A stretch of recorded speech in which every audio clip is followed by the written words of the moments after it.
اس کے بعد 2 جنگوں کا تذکرہ ہے مشہور، بدر اور احد۔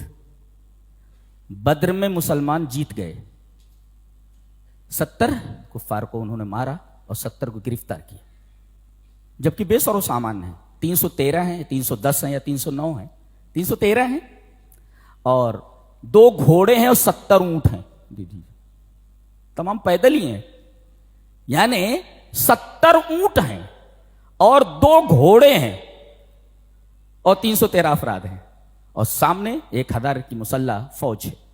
اللہ تبارک و تعالیٰ نے ان کو ٹکرایا، 70 مارے گئے وہ اور 70 گرفتار ہو کر کے لائے گئے۔ اللہ نے ان کو فتح دی، بے سر و سامان لشکر کو ایک مسلح فوج کے اوپر فتح دی گئی۔ وجہ بتائی گئی صرف 2 چیزیں، وَإِن تَصْبِرُوا وَتَتَّقُوا، صبر اور تقوی، یہ 2 چیزیں ہیں۔ اور میدان احد میں 70 مسلمان مارے گئے، 70 مسلمان مارے گئے اور پورا شیرازہ بکھر گیا فوج کا۔ وجہ بتائی گئی کہ یہی دونوں چیزیں نہیں تھیں، کیا؟ ایک تو صبر نہیں تھا، کیسے؟ وہ جبل عینین کے اوپر، جبل رمات جس کو کہتے ہیں، نبی کریم صلی اللہ علیہ وسلم نے تقریباً 40 آدمیوں کو وہاں متعین کیا تھا کہ یہاں سے ہٹنا نہیں۔ حضرت خالد بن ولید طاق میں تھے، ان کو ویک پوائنٹ وہی لگ رہا تھا۔ اللہ، اس نوجوان کے اوپر، اس صحابی کے اوپر مسلمان نوجوان جتنا فخر کرے کم ہے۔ جتنی جنگیں لڑی ہیں زندگی میں 100 سے زائد، کبھی ہارا نہیں یہ شخص۔ اللہ، تب بہادر۔ اللہ تبارک و تعالیٰ کے رسول نے اللہ کے حکم سے انہیں سیف اللہ کا خطاب دیا، اللہ کی تلوار۔ اب جب اللہ کی تلوار ہو تو ان کو کون مار سکتا ہے؟ کوئی اگر مار دے تو اس کا مطلب اللہ کی تلوار ٹوٹ گئی نا، کوئی مار نہیں سکا ان کو۔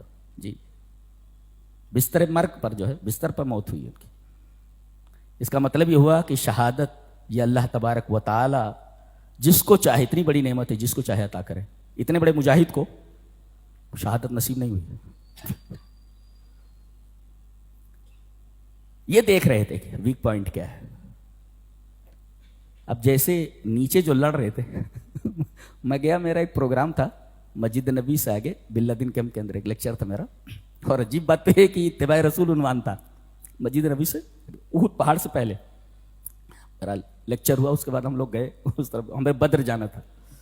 تو وہ جہاں نبی کریم صلی اللہ علیہ وسلم نے پوزیشن لی تھی اور سامنے کفار مکہ تھے، اور آگے وہ بتایا گیا کہ شاید یہیں حضرت خالد ابن ولید گھوڑوں کے ساتھ کھڑے ہوئے تھے، اور جبل رمات کے اوپر جہاں آج کل لڑکے لڑکیاں جاتے فوٹو لیتے ہیں، اللہ کیا، اور جہاں نبی کریم صلی اللہ علیہ وسلم نے پوزیشن لی تھی وہاں افغانی زیرہ، ہلدی، مسالے بیچ رہے۔ ہم یہاں تک پہنچ گئے، بولے مسالے بیچ رہے بیٹھ کر کے، وہاں افغانی بیچ رہے، وہاں جہاں مسلمانوں نے پوزیشن لی تھی وہاں مسالے بیچ رہے ہیں، مسالے بیچ رہے۔ سبحان اللہ و بحمدہ، کہاں سے کہاں آ گئے تھے، اس قدر عظیم کہ پیروں میں تاج تھے، اتنے ہوئے ذلیل کی جوتوں میں آ گئے۔ یہ حال ہے ہمارا، تھے اس قدر عظیم کہ پیروں میں تاج تھے، اتنے ہوئے ذلیل کی جوتوں میں آ گئے۔ جہاں مسلمانوں نے پوزیشن لی تھی وہاں زیرہ، دھنیا اور ہلدی بیچ رہے ہیں بیٹھ کر کے۔ یہ ہے مسلمان۔ تو جیسے ہی نیچے مسلمانوں نے کفار کو شکست دی، وہ بھاگنے لگے، تو جن کو نبی نے منع کیا تھا کہ پوزیشن نہیں چھوڑنا، کہنے لگا الغنیمہ الغنیمہ، بے صبرے، اور نیچے اتر آئے۔ عبداللہ ابن جبیر منع کر رہے تھے، ہٹو نہیں یہاں سے، نبی کریم صلی اللہ علیہ وسلم کا حکم نہیں ہے۔ نیچے اتر آئے، حضرت خالد ابن ولید نے فوراً حملہ کیا، جو بچے تھے سب کی گردنیں کاٹ دی انہوں نے، اور پیچھے کی طرف سے حملہ آور ہوئے۔ تھوڑی ہی دیر کے اندر 70 صحابہ کرام مارے گئے، جی، سنبھلنے کا موقع نہیں دیا گیا۔ اللہ، یہ دیکھیں، بے صبری، الغنیمہ الغنیمہ، اور تقوی کو چھوڑ دینا، نبی کریم صلی اللہ علیہ وسلم کے حکم کو ٹالنا تقوی کی خلاف ورزی ہے۔ اور ایک نکتہ یہ ملا کہ نبی کا ایک حکم ٹالنے پر ان لوگوں کو سزا دی گئی جنہوں نے نبی کے اوپر سب کچھ نچھاور کر دیا۔ ہم لوگ تو کچھ بھی نہیں کر رہے ہیں اور نبی کریم صلی اللہ علیہ وسلم کے حکموں کی کتنی خلاف ورزی کر رہے ہیں، تو لاج جوتے نہیں کھاؤ گے تو کیا کرو گے؟ کھا رہے ہو لاج جوتے. پوری دنیا کے اندر لاج جوتے ہی تو مل رہے ہیں. 57 ممالک ہیں, کیڑے مکوڑوں جیسی ہر حالت ہے ان کی, کیڑے مکوڑوں جیسے. صبر اور تقوی یہ کہا گیا بلا ان تصبروا وتتقوا. صبر اور تقوی تھا تو میدان بدر میں تم کو فتح دی گئی, اور صبر اور تقوی دونوں کو تم نے چھوڑ دیا تو میدان احد کے اندر تم کو شکست دی گئی. اس کے بعد جب ہار گئے لوگ ایک حد تک, اللہ تبارک تعالیٰ نے ان کو تسلی دی. 3 طریقے کی تسلی. ایک کہا پچھلی نعمت یاد کرو. پچھلی نعمت یاد کرو.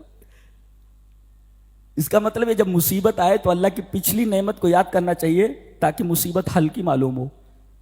پچھلی نعمت, ارے 70 کو مارے تھے نا تم لوگ, وہاں 70 قید ہو کر کے آئے تھے, تو 70 گئے نا, 70 ہی گئے نا, تم تو فائدے میں اب بھی 70 قید کر کے لائے تھے. جی. اور یہ تمہارے جتنے مقتولین ہیں سب جنت میں ہیں, ان کے جتنے مقتولین ہیں سب جہنم میں ہیں. جی, یہ نعمتیں یاد کرو, مصیبت ہلکی ہو جائے گی. اس کا مطلب جب مصیبت آئے تو آدمی کو پچھلی نعمتیں یاد کرنی چاہیے تاکہ مصیبت جو ہے وہ ہلکی معلوم ہو. یہ اللہ تبارک تعالیٰ نے بتایا ہے, مصیبت ہلکی معلوم ہو. اور دوسرے, اللہ تبارک و تعالیٰ نے شہداء کی فضیلت بیان کی. عند ربہم یرزقون, اللہ کے یہاں کھا رہے پی رہے مزے میں ہیں, اور وہ کہہ رہے ہیں ہم لوگ تمہارا انتظار کر رہے ہیں یار, آؤ نا ادھر, کیا نعمتیں اللہ نے دی. فرحین بما آتاہم اللہ, انتظار کر رہے ہیں, انتظار کر رہے ہیں, وہ بلا رہے ہیں, آؤ آ جاؤ. کیا دنیا کیا ہے, بولے تو دنیا کیا ہے, سڑی ہوئی چیز ہے نا, سڑی ہوئی. کہتے ہیں اللہ کی نگاہ میں اگر دنیا کی مچھر کے پر کے برابر بھی وقات ہوتی تو کافر کو ایک بوند پانی نہیں ملتا تھا. یہ اللہ کے نزدیک اس کا یہ حال ہے جس کے پیچھے ہم کتے کی طرح پڑے ہوئے ہیں, کتے کی طرح پڑے. جی, تو ایک تو یہ کہ اللہ تبارک و تعالیٰ نے شہداء کی فضیلت بیان فرمائی, اور یہی نہیں بلکہ شہداء کے گھر کی تعزیت فرمائی. اللہ نے تعزیت کی. دیکھو نا کیا کیا بات کہی ہے, تعزیت فرمائی. اور اس کے بعد جو غازی ہیں جو بچ گئے, اللہ تبارک تعالیٰ نے ان کی تعریف فرمائی. کیا لینا ہے, سب کچھ تو دے دیا گیا, ہارنے کے بعد بھی سب کچھ تو دے دیا گیا, اب کیا چاہیے. تعریف یوں فرمائی گی جو بچ گئے. الذین قال لهم الناس ان الناس قد جمعوا لكم فاخشوهم فزادهم ایمانا, ان کا ایمان بڑھ گیا. وقالوا حسبنا اللہ ونعم الوکیل, یہ جو بچ گئے ہیں ان کے بارے میں فرمایا گیا ان کا ایمان بڑھ گیا. تعریف فرمائی گی. اچھا, جو شہید ہو گئے ان کے بارے میں کہا گیا ولا تحسبن الذین قتلوا فی سبیل اللہ امواتا. ہم کسی کی تعزیت کے لیے جاتے ہیں تو کیا بولتے ہیں, ہم یہ کہتے ہیں کہ ہم آپ کے غم میں شریک ہیں, اللہ نے دیا تھا اللہ نے لے لیا, دعا کرو ان کے لیے. اللہ نے فرمایا جو لوگ اللہ کی راہ میں قتل کر دیے گئے انہیں مردہ مت کہو, بل احیاء, وہ زندہ ہے. عند ربہم یرزقون, ہمارے نزدیک وہ رزق پا رہے ہیں. یہ ان کے گھر والوں کی تعزیت کی گئی ہے, تسلی دی گئی ہے ان کو, انہیں مردہ مت کہو. فرحین, اور کہا جا فرحین بما آتاہم اللہ من فضل, اللہ نے جو فضل اپنا عطا کیا اس پر بڑے خوش ہیں وہ, کیا مل گیا ہم کو. بولے وَيَسْتَبْشِرُونَ بِالَّذِينَ لَمْ يَلْحَقُوا بِهِم مِّنْ خَلْفِهِمْ, اور جو پیچھے رہ گئے ابھی آئے نہیں, ان کو خوشی ہے کہ وہ آ جائیں, شبری دے رہے ہیں کہ آ جاؤ. اللہ خوف علیہم ولا هم يحزنون, یستبشرون بنعمت من اللہ وفضل. یہ ترجمہ دیکھتے جاؤ, بہت مزہ آئے گا آپ کو. جی